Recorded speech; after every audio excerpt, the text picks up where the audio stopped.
जय श्री हरि।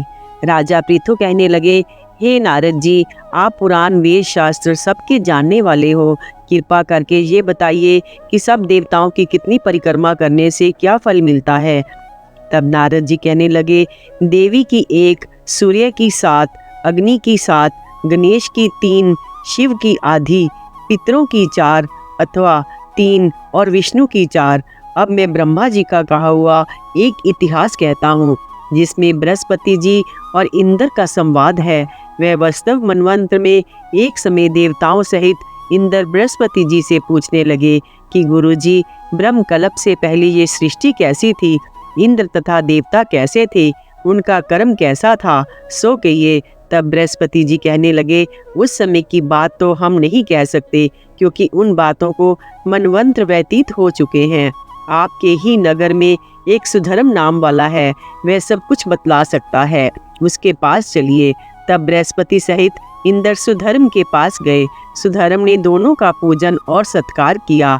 इंद्र सुधर्म की लक्ष्मी और वैभव को देखकर बड़े विस्मय को प्राप्त हुए और कहने लगे, हे सुधर्म, तुमने इतनी लक्ष्मी कैसे प्राप्त हुई?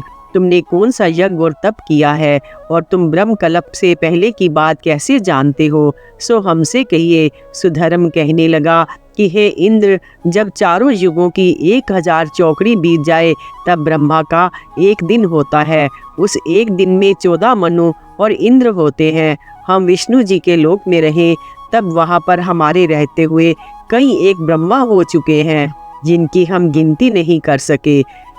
फिर अब हम यहाँ स्वर्ग में आए, सो जो भी हमने अच्छा कर्म किया जिससे हमारी आयु इतनी हुई, सो आपसे कहते हैं। पहले जन्म में हम मांस खाने वाले गिद्ध थे। एक समय कार्तिक शुक्ल नवमी तिथि को मैं श्री विष्णु के मंदिर में बैठा हुआ था कि एक शिकारी ने आकर मुझे बाण मारा। मैं बाण से घायल होकर मंदिर में आकर गिरा। इस प्रकार मुझको गिरा देख मांस के लोभी एक कुत्ते ने आकर पकड़ लिया। उस कुत्ते को देखकर और कुत्ते उसके पीछे भागे।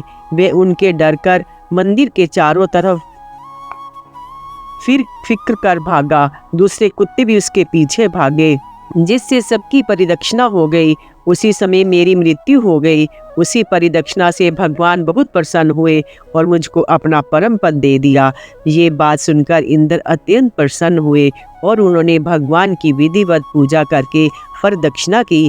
नारद जी कहते हैं, हे राजन, कार्तिक शुक्ला नवमी को भगवान की पूजा और प्रदक्षिणा के समान ना कोई पुण्य हुआ है ना होगा।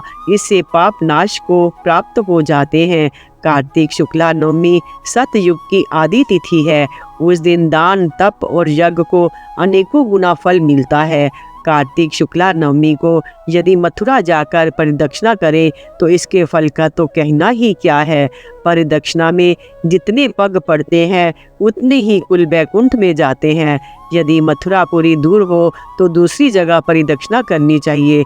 यदि वह भी ना हो सके तो ब्राह्मण, विष्णु या गौ के स्थान की परिदक्षिणा कर लें, या शालीग्राम और तुलसी की परिदक्षिणा कर लें। सारी पृथ्वी की समुंदर सहित परिदक्षिणा करने से जो फल प्राप्त होता है वही शालीग्राम और तुलसी की परिदक्षिणा करने से होता है।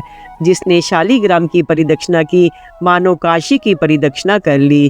ग्रहण में कितने ही गोदान का फल, माघ में प्रयाग के स्नान का फल और अश्वमेघ यज्ञ का जो फल मिलता है, गौ ब्राह्मण देवता का मंदिर, ये सब शालीग्राम की मूर्ति के बराबर है। ब्राह्मण, गौ देवता का मंदिर, तुलसी, वन, पुण्य, साधु, वैरागी, जीवन मुक्त, ग्रस्त, पुराण, वेद, उपवेद, ये सब कार्तिक शुक्ला नवमी को ग्राम में ही वास करते हैं। प्रातः समय उठकर स्नान आदि से निवृत्त होकर कमंडल लेकर भगवान का नाम लेकर यात्रा आरंभ कर दे। ओम नमो भगवते वासुदेवाय या नमो नारायणाय, इस मंत्र का जाप करता जाए।